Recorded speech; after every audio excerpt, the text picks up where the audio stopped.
네, 2026년 20번째 강해 설교로 출애굽기 22장 1절에서 15절의 내용으로 출애굽기 34번째 강해 설교로 은혜를 받기를 원합니다. 제 동영상 설교를 시청해 주시는 동역자 여러분, 성도 여러분을 주 예수 그리스도 이름으로 축복합니다. 샤밧샬롬. 제 동영상을 시청해 주시는 동역자 여러분, 구독 그리고 좋아요, 댓글 달아주시면 좋겠습니다. 또 설교를 들으시다가 궁금하신 점, 또 평소에 성경에 관한 의문점이 있으신 것, 또 진로에 대한 궁금하신 것이 있으면 댓글로 달아주시면 기도해드리고 상담해드릴 수 있도록 그렇게 하겠습니다. 지난주에도 구독자가 좀 늘었습니다. 구독 눌러주신 분들 주 예수 그리스도 이름으로 축복합니다. 감사를 드립니다. 내일이면 5월 18일 그 강주 사태, 맨 처음에는 강주 폭동이라고 했습니다. 근데 좀 지나자 강주 사태로, 그 다음에 조금 더 시간이 지나자 강주 민주화 운동으로 이렇게 옷을 갈아입었습니다. 내일로서 46번째 맞는 그 민주화 운동 5.18 사태를 말하는 거죠. 근데 46번째를 맞습니다. 벌써 이제 중년이 되어가는 그런 시점이기도 하네요. 근데 좀 의문스러운 것들이 좀 많이 있긴 있습니다. 제가 5.18 때 제가 강주에 있었는데 강주 사태가, 그때 강주 민주화 운동이 일어난 뒤에 그 피해자나 운동에 참여했던 사람들을 전남대학교 교수가 그 추진위원장이 돼가지고 그때 집계했을 때 1000명이었습니다. 1000명 정도 됐었는데 46년이 지난 동안에 6000명 가까운 숫자로 늘어났어요. 그 이유를 모르겠습니다. 근데 그 이유 중에는 서울에서 민주화 학생운동을 했다고 그래가지고 뭐 정청래 같은 사람, 얼마 전에 그 죽었던 이해창 같은 사람들도 뭐 추미애 이런 사람들도 그 5.18 유공자로 들어있다고 그래요. 아마 그때 강주에 있었던 분들이 그분들을 말하면 아마 지나가던 소도 웃겠다, 뭐 그렇게 말할 거예요. 그런 사람들은 양심의 가책도 느끼지 않는가요? 국민들이 내는 세금을 아무 공로 없이, 자기 공적 조사도 없이 그때 당시 중학교, 고등학교 다녔던 사람들도 그 유공자의 그 돈을 받아간다고 합니다. 참 부끄러운 일이 아닐까, 그렇게 한번 생각해 볼 수도 있기도 합니다. 그런 사람들은 떳떳하게 또 명단도 공개하고 떳떳하게 나는 한 사실이 없기 때문에 이거 받지 않겠다라고 하는 양심의 선언이 있어야 되지 않겠나, 그렇게 한번 생각을 해봅니다. 또한 좀 삼성 이 사태가 좀 진정되는 국면이 있습니다. 5월 18일부터 총파업을 하겠다고 하는데 조금 노조가 좀 진정 국면에 들어가고 많은 사람들이 현장으로 복귀하는 일들이 지금 속출되고 있다고 합니다. 당연히 그래야 되고, 많은 국민들이 지금 지탄을 하고 있기 때문에 손가락질을 받고 있는 거죠. 그렇기 때문에 그 여론을 의식해서든지 그랬는지 많이 복귀하고 있다고 합니다. 정상적으로 복귀되어져서 정말로 삼성 같은 기업들이 세계에서 많이 돈을 벌어와가지고 우리나라가 정말로 잘 사는 국가 민족, 정말로 돈이 많이 돌아가가지고 이렇게 나눌 수 있는 그런 국가가 됐으면 좋겠습니다. 스웨덴 같이, 스위스 같이 이런 나라가 되면 좋죠. 나라가 잘 살면 복지 혜택이 많이 주어져 가지고 교육비라든가 또는 의료비라든가, 오히려 정부에서 돈을 받는 그 실업수당 같은 것도 엄청나게 나오기 때문에 그런 나라처럼 되면 좋겠죠. 그러기 위해서는 우리가 허리띠를 졸라매야 되지 않겠나, 그런 생각을 한번 해보면서요. 삼성이 잘 해결되기를 그렇게 한번 생각해 보면서 5.18을 지금 눈앞에 두고 있는 이 시점에서도 또한 그런 분들에게도 양심의 선언이 있었으면 좋겠다. 그런 한번 바람을 가져봅니다. 먼저 우리가 이 출애굽기를 공부하는 이유는 우리가 출애굽기를 공부하는 이유가 뭘까? 이 출애굽기에서 우리가 뭘 얻을 수 있겠는가? 물론 모든 성경은 우리에게 교훈이라고 하는 것을 유익하게 하기 때문에 교훈을 통해서 반면교사로 하기 때문에 우리 성경을 보는 겁니다. 하나님의 은혜의 충만함을 받기 위한 것이도 그리고 진리의 지식에 이르러서 하나님께 영광을 돌리기 위해서 우리가 성경을 공부하는 것이다. 그렇게 생각해 볼 수 있습니다. 그렇다고 한다면 우리가 이 출애굽기를 집중적으로 더 공부할 수 있는 것은 어떤 이유가 있느냐 그러면 유대민족 이스라엘이 애굽에서 하나님 없이 무법자로 살았습니다. 종살이했죠. 하나님도 없고 또 법도 없고 땅도 없이 그냥 이게 빵이나 몇 개 던져주면 먹고 짐승처럼 일해하고 채찍을 맞는 그런 종으로 살아가는 그런 사람들이었다라고 먼저 생각해 보면서요. 이렇게 무법자로 살다가 이제 하나님의 백성으로 살기 위해서 출애굽한 겁니다. 이제 하나님이 너희 조상하고 약속한 것을 위해서 너 애굽이라고 하는 저 거대한 나라의 비호 속에서 너희가 번성할 수 있도록 그 방패막이가 되도록 해놨단 말이야. 만약에 소수민족으로 그냥 놔뒀다고 한다면 많은 그 민족들의 어떤 침략으로 인해 가지고 어떻게 됐냐? 그러면 너희들이 아마 나라가 없이 되고 그 종족이 보존될 수도 없었을 것이다. 그런데 하나님의 섭리로 저 애굽이라고 하는 거대한 방패막이를 통해 가지고 거기서 번성할 수 있도록 그렇게 하신 것이 또한 하나님의 은혜였다. 그렇게 해서 이제 하나님의 때가 참으로 말미암아 이제 하나님의 백성으로 살아갈 수 있도록 하기 위해서 불러냄을 받은 것이 바로 출애굽. 다시 말해 애굽에서 탈출했다. 엑소더스했다. 이런 말이죠. 그러므로 이제 그 하나님의 법령으로 하나님의 뜻대로 법령으로 살아가기 위해서 하나님의 법대로 살아가기 위해서 불러냄을 받았다. 이렇게 말할 수 있습니다.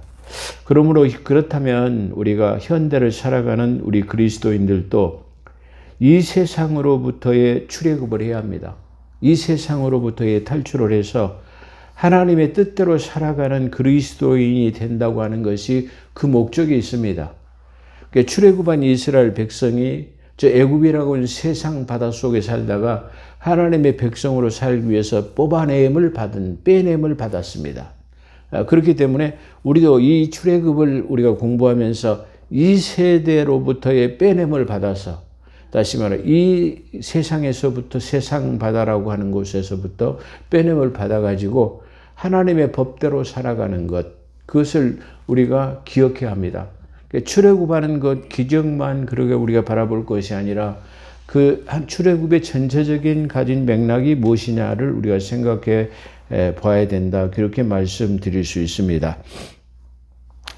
자, 출애굽과 그러면 지금 현 시대는 많은 시간적인 갭 차이가 있다 이런 말이죠.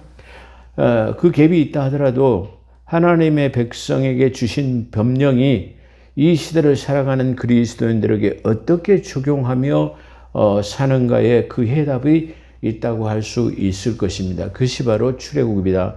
이걸 먼저 말씀드릴 수 있습니다.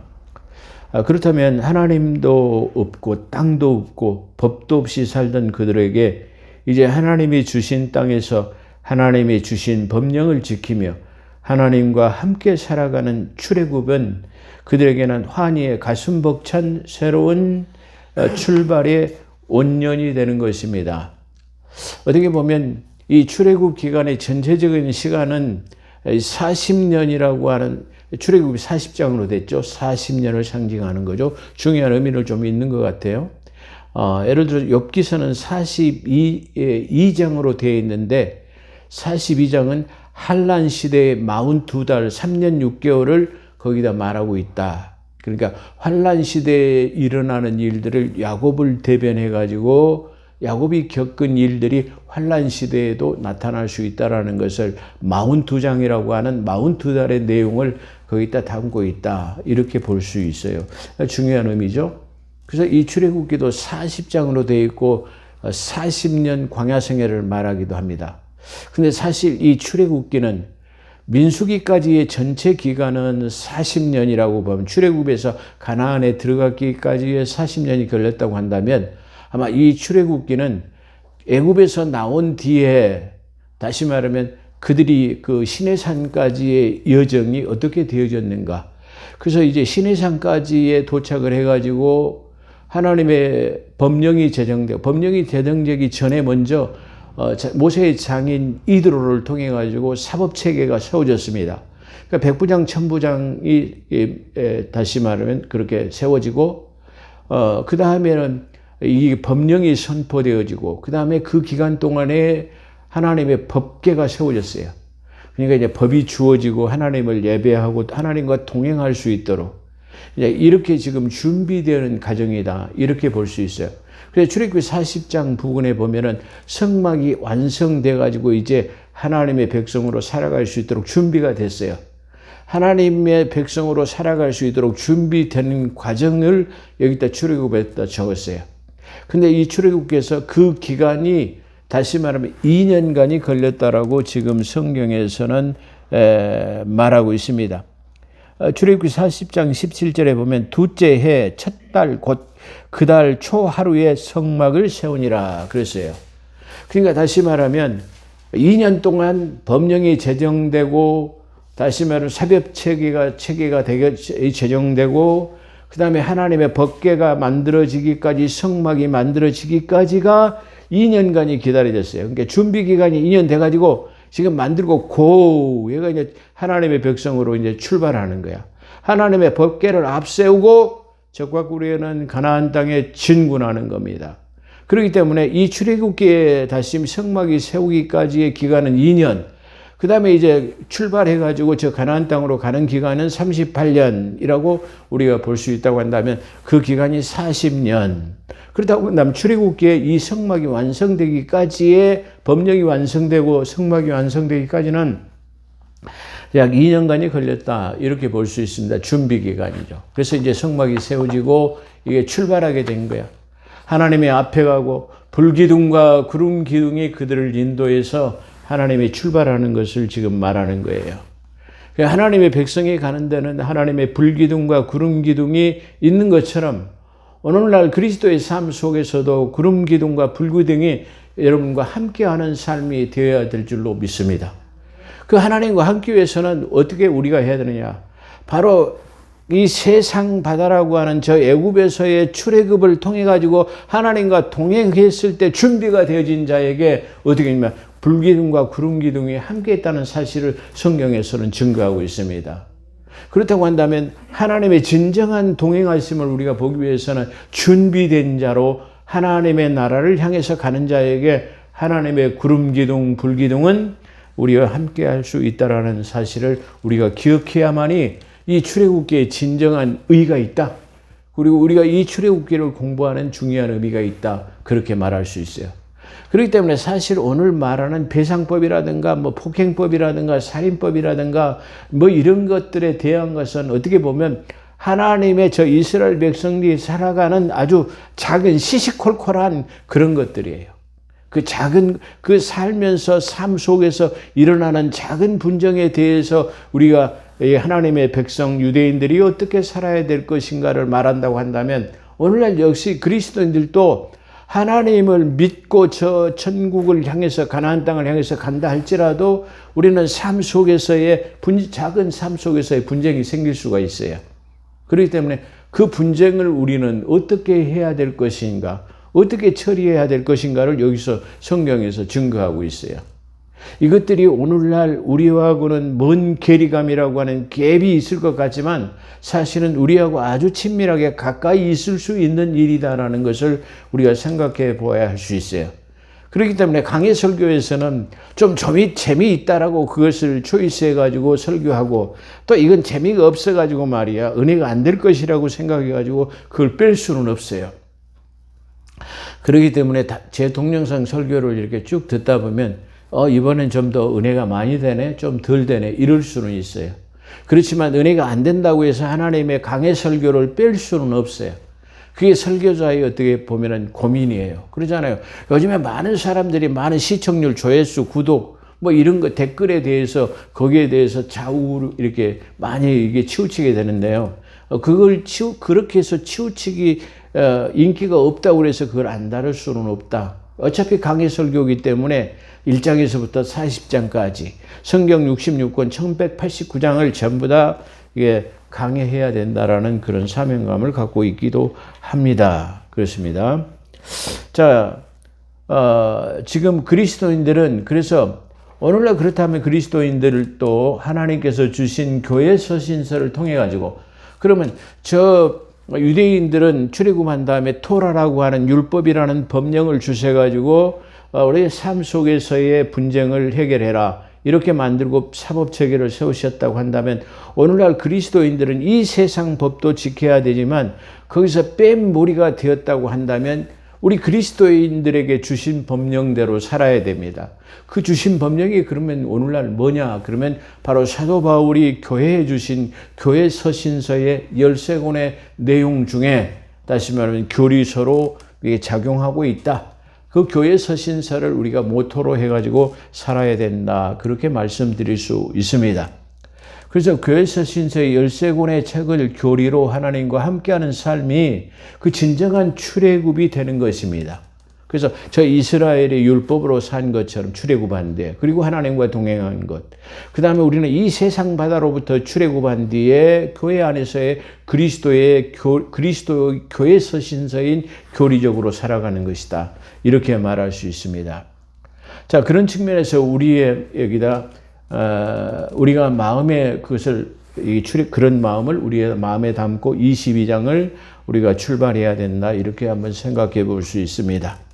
자, 22장의 배상법에 관한 법률로서 사람이 소나 양을 그리고 소나 낙이나 양을 이렇게 됐어요. 도둑질하면 어떻게 되냐? 잡히면은 소는 5배로 양은 4배로 갚아야 돼요.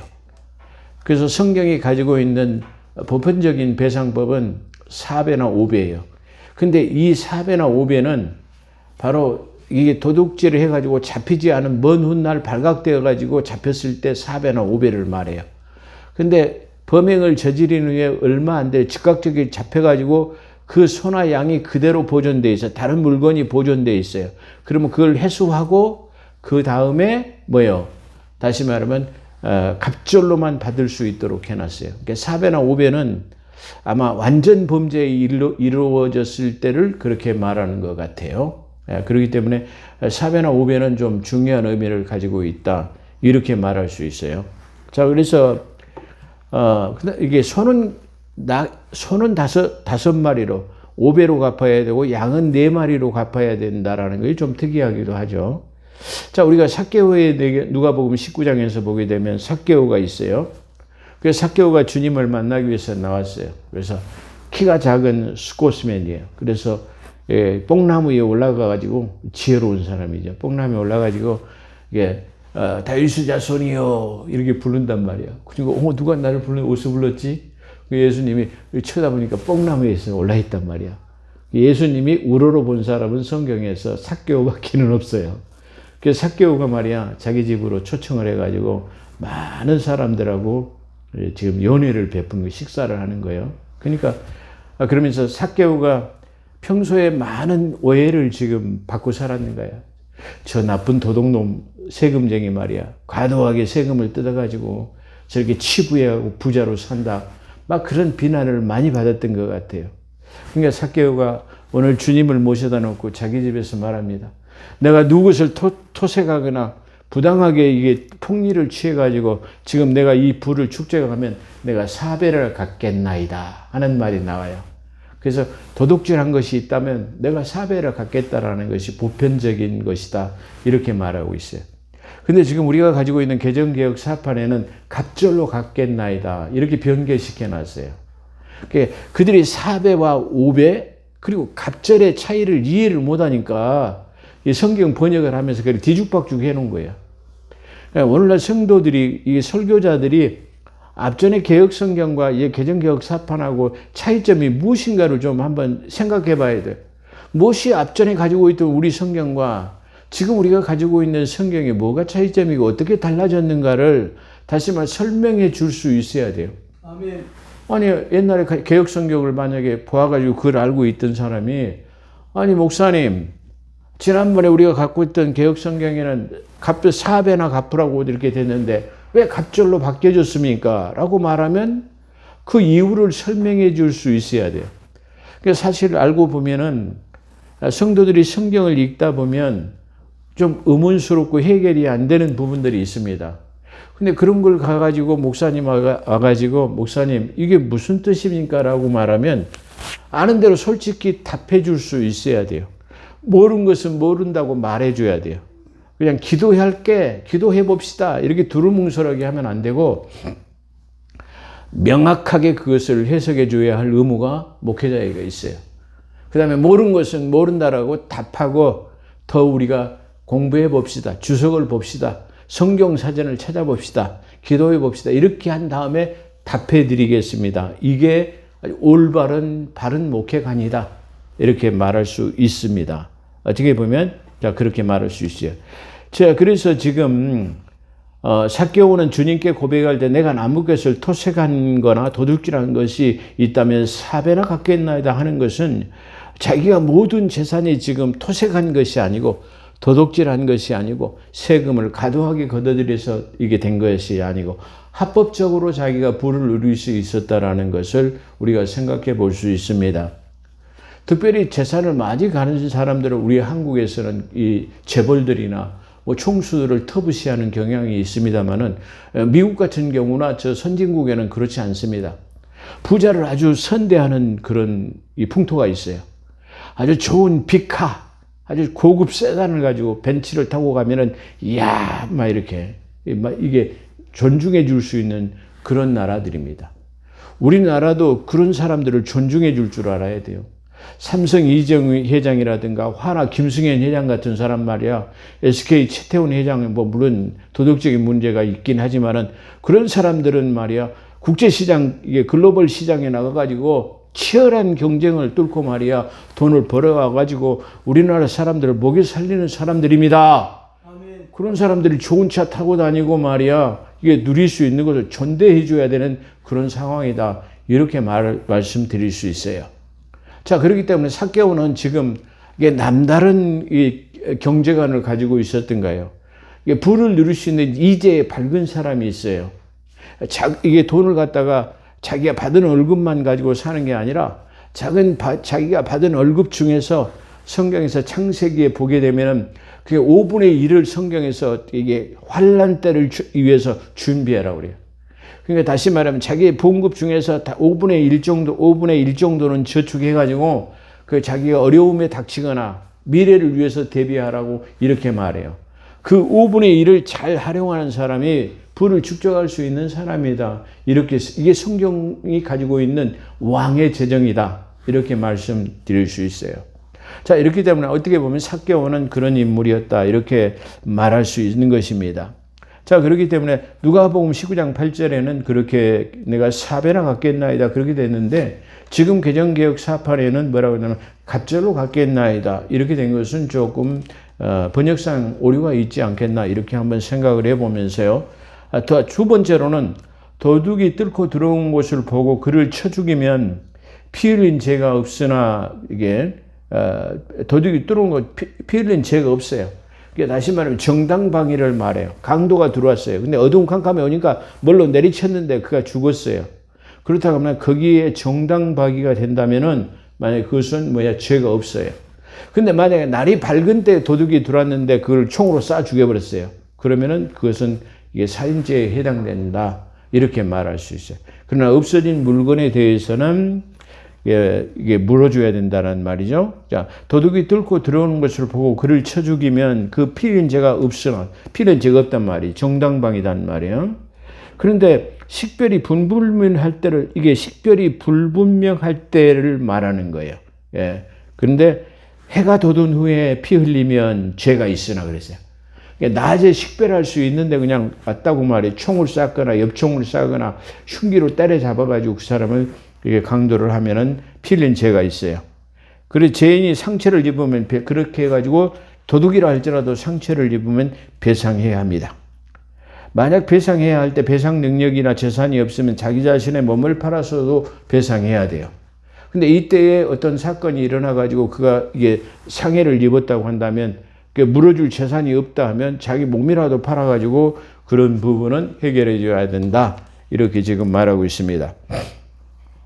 자, 사배나 이 갑절에 대한 것을 지금 말하고 있어요.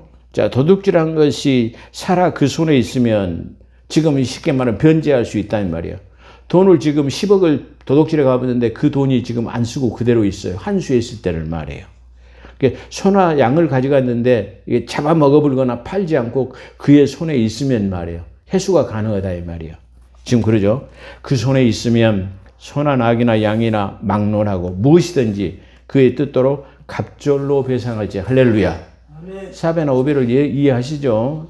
자, 이렇게 성경은 명확하게 이게 구분을 지어놨어요. 근데 번역하시는 훌륭한 목사님들이 헬라어나 뭐 히브리어도 잘하시고 영어도 잘하신 분들이 성경을 그따위로밖에는 이게 번역 못하나요?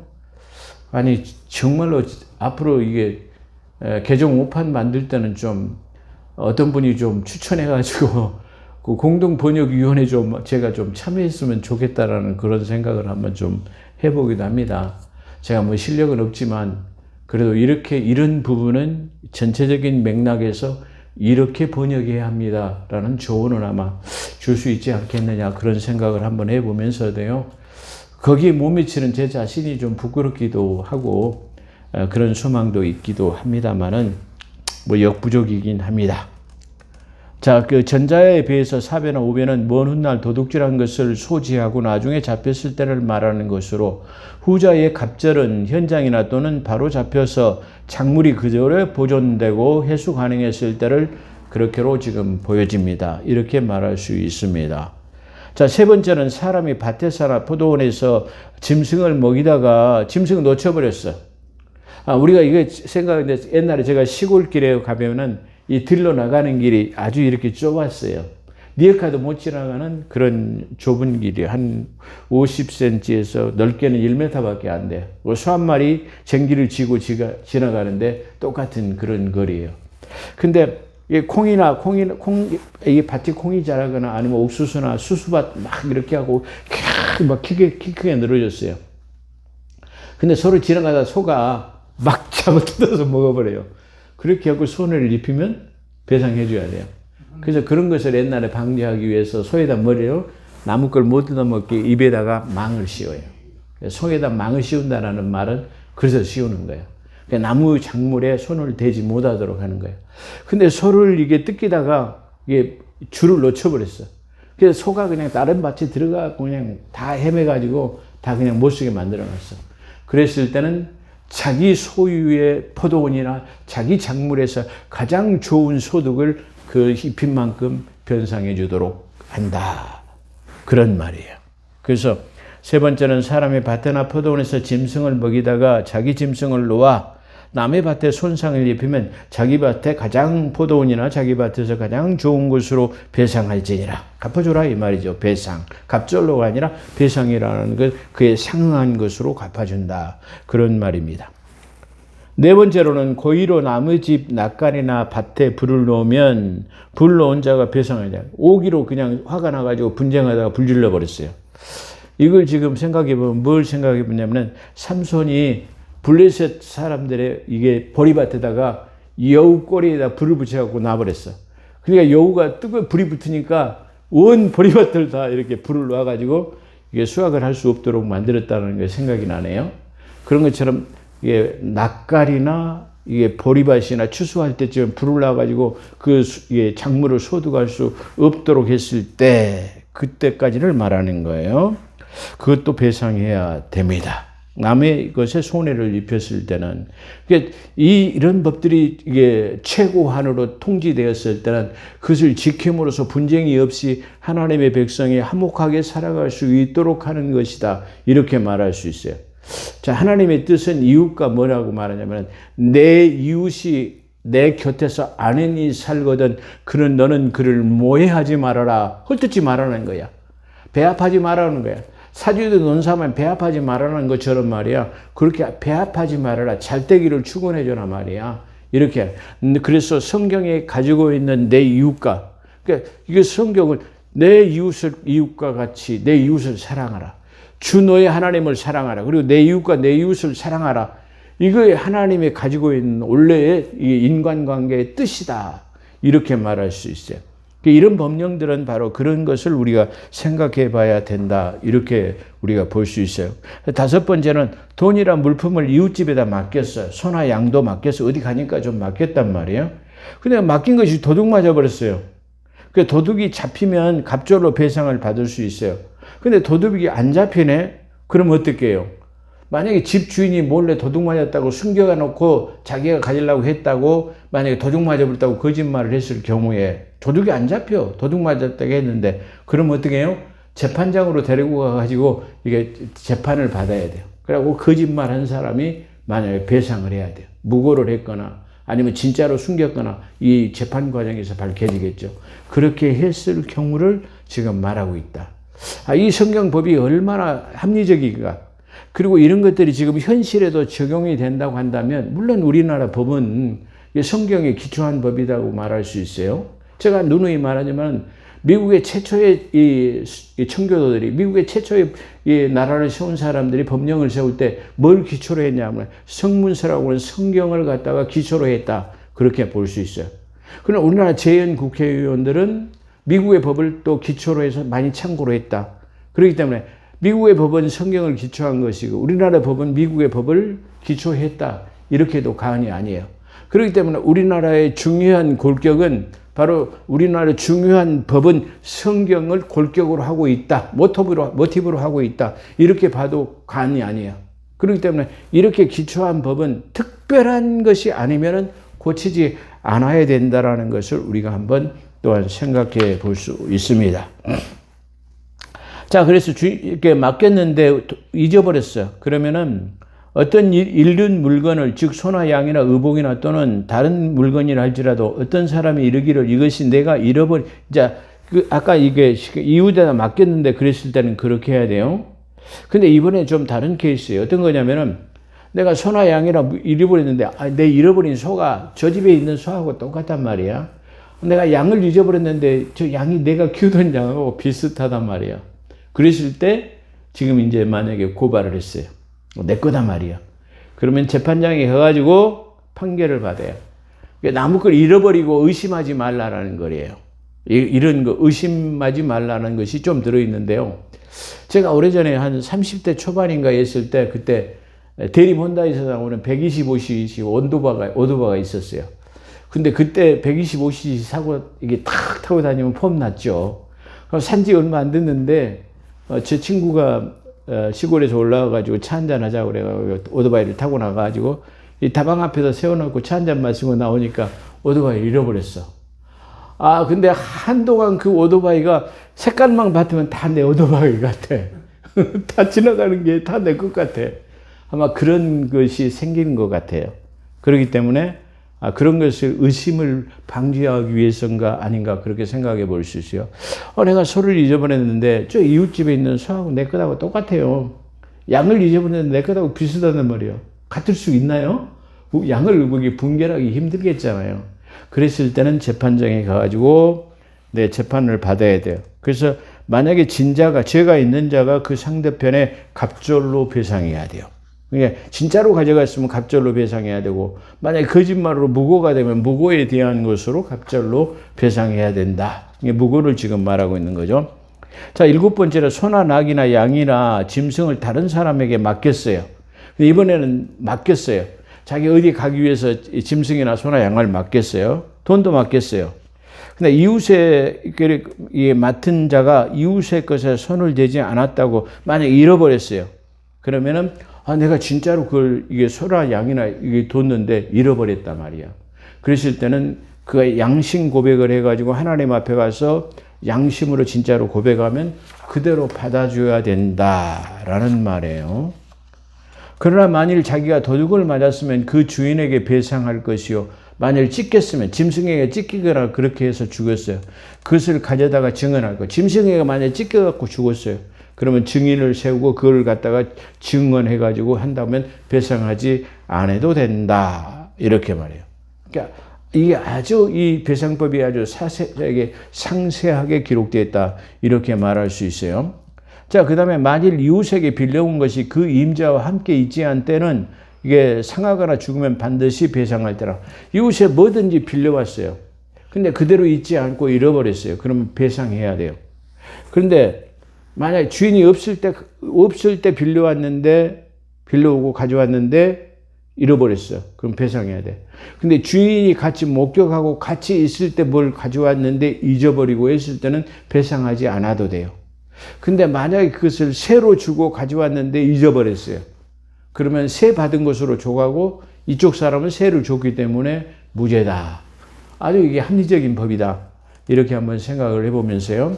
자, 결론을 내린다면 아까 말씀드린 것처럼 우리 출애굽기를 공부하는 이유는 이렇게 하나님의 법 없이 살아가던 이스라엘 백성들에게 이웃과 하친하기 위해서 이런 법을 제정해가지고 이웃하고 분쟁이 없이 잘 살아갈 수 있도록 하는 게 그 목적이다. 예, 이렇게 말하는 거예요. 그런 것처럼 오늘날 그렇다고 한다면 우리 그리스도인들은 어떻게 살아나가야 되느냐. 이런 것들을 우리가 이게 다시 말하면 참고 교훈으로 삼아가지고 이웃과 그리고 교회 안에서의 분쟁이 없는 삶을 통해 가지고 하나님 앞에 영광을 돌릴 수 있는 거다. 이렇게 말할 수 있어요. 그의 그 목적을 가지고 있다. 그것이 우리가 출애굽을 공부하는 데 목적이 있다. 이렇게 말씀드릴 수 있습니다. 기도하겠습니다. 감사합니다. 오늘도 부족한 종을 세우셔서 하나님의 의도와 뜻을 부족한 소견이나마 증거했습니다. 그것이 아버지의 의도가 되기를 원합니다. 아버지의 뜻이 되기를 원합니다. 이 증거되어진 것들이 성도들의 믿음의 삶에 큰 자양분이 될 수 있도록 믿음의 하나님하고 충만함이 될 수 있도록 은혜를 베풀어 주시기를 원합니다.